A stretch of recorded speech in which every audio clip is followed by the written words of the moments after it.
Medusa was not born a monster. She was punished for a crime committed against her. For over 2,500 years, history remembered her as a creature with snakes for hair, a gaze that turned men to stone, a monster slain by a hero. But what if the hero was not the hero? And what if the monster was the victim? Tonight, we are not repeating the legend, we are dissecting it. Because Medusa's story is not just about mythology, it is about power, blame, silence, and who controls the narrative. Stay until the end, because the final detail about her legacy changes everything. If you enjoy powerful stories that challenge what you thought you knew, subscribe now. This channel uncovers the truths behind the myths. Long before the curse, Medusa was known for beauty. Early Greek sources describe the Gorgons as terrifying from birth. But later Roman poet Ovid tells a different story.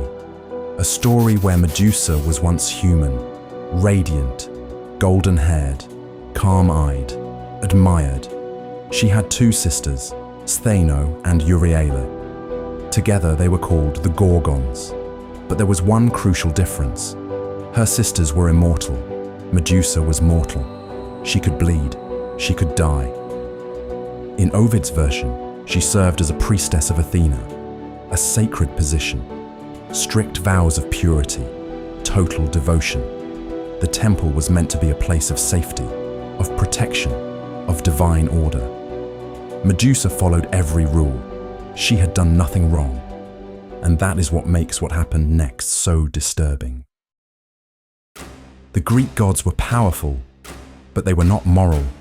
One day, Poseidon, god of the sea, entered Athena's temple, and within those sacred walls, he assaulted Medusa against her will. Ancient writers describe the event in different ways. Some soften it, some call it desire, some disguise it as seduction. But Ovid's version leaves little room for doubt. What happened was not chosen, and it happened in the one place meant to be untouchable, Athena's sacred sanctuary. To Athena, this was desecration. Her temple defiled, her authority challenged. But she did not punish Poseidon. He was a god, an equal, too powerful to confront. Instead, she punished Medusa, and in that decision, the victim became the monster. Athena did not strike her down. She transformed her. Golden hair became living serpents. Her beauty twisted into horror. Her gaze turned lethal. Anyone who looked at her directly turned instantly to stone. Imagine the isolation, the fear of your own reflection, the knowledge that your face is now a weapon. In one moment, Medusa lost her identity, her home, her future. She was exiled, cast away to the edges of the known world. The one harmed became the one blamed. If you had to decide right now, was she a monster or a victim? Comment your answer before we continue. Medusa fled to a remote island, far from cities, far from temples, far from mercy. Warriors came seeking glory, hunters came seeking fame, adventurers came seeking legend. None came seeking truth.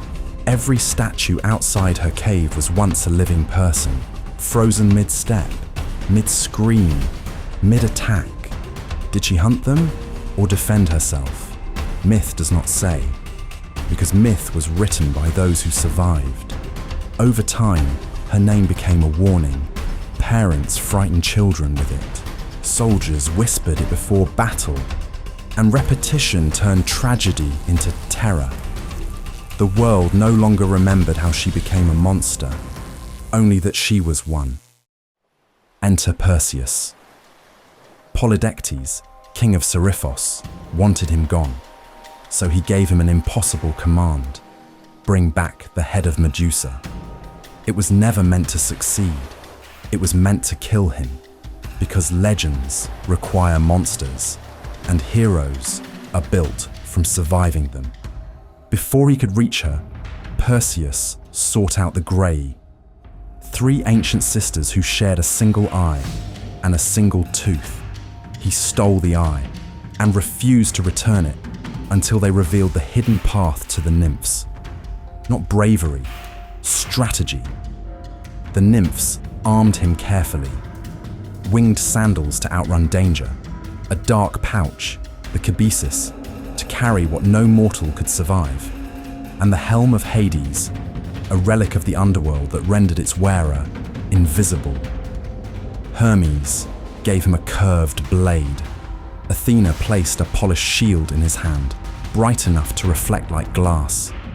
And then he found them, deep within their cavern. The Gorgons were sleeping.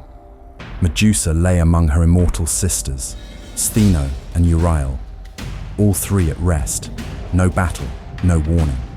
Perseus never looked at her, not once. He raised the shield, watched her only through its reflection, measured, precise, one stroke, and while she slept, Medusa was beheaded. And then something extraordinary happened. From her severed neck burst Pegasus, a winged horse, brilliant and powerful. He was not a monster, he was the child of Medusa and Poseidon. Conceived the day Poseidon assaulted her, Pegasus had lived within her, unseen. And only in her death was he born.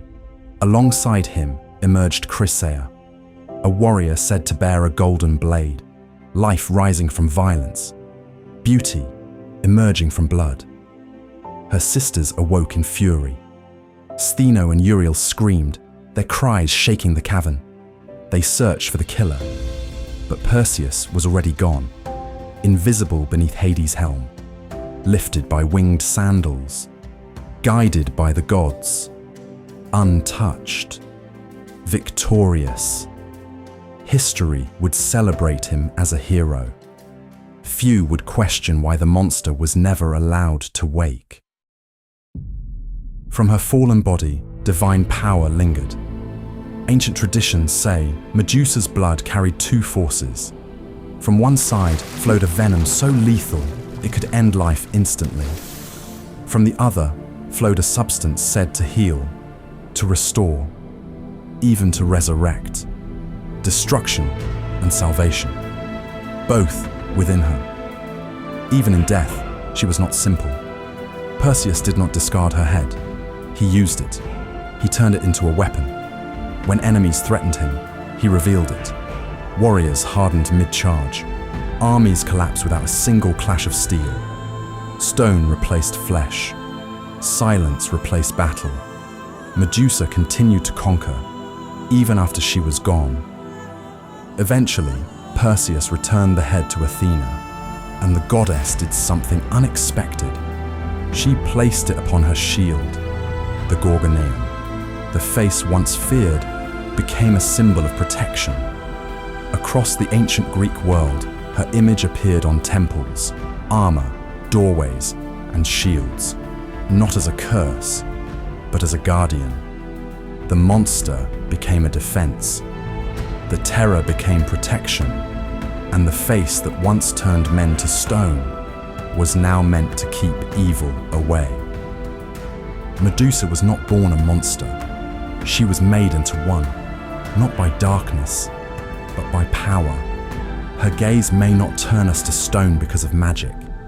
Perhaps it freezes us for another reason, because it forces us to ask, who benefits from the story we are told? The hero was celebrated. The woman he killed was remembered as a creature. And thousands of years later, we are still repeating the version written by the victors. Maybe that is her real power.